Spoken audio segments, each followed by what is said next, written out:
If you find yourself in the heart of Tokyo, you're probably in Shibuya, and there's a giant crossing there that thousands of people cross every single day. But if we want to get away from that, go to the new building called Parco, and you go to the 9th floor and find yourself in a nice, calm place where you can overlook the hustle and bustle of Shibuya. However, if you want to see something very iconic that almost defines many people's perception of Japan, and you can read the title of this video, you could take the elevator down to the 6th floor, or you could take the stairs, and it would give you a taste of what you're about to see. If you're an otaku, or you know what the word otaku means, you're going to love this floor. There's a freaking Capcom store there. I have never seen a Capcom store in my life. This one was heavily themed to Monster Hunter. And also there's a really cool Ryu statue. You could also walk in the Jump store, which you could see Luffy and Goku. Or you could check out the coolest Pokemon Center I've seen with a floating Mewtwo.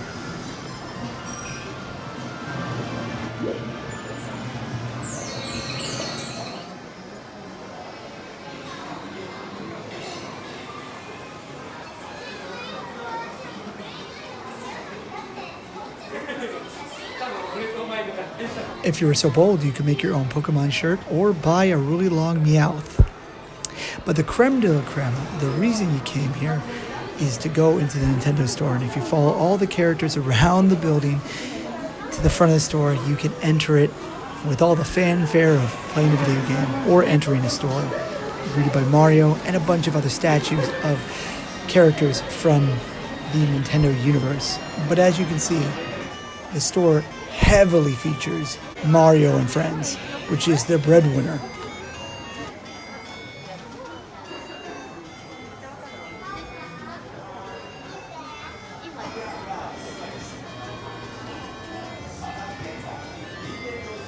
Just as a note, inside these pipes would be omiyage or snacks that you give other people.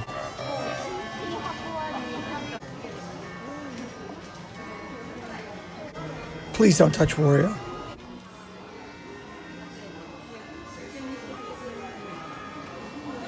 If you like the statues that dot the store, you can take one home in a smaller form for about $50. The second biggest franchise that's featured there is The Legend of Zelda, as you can see from this Link statue.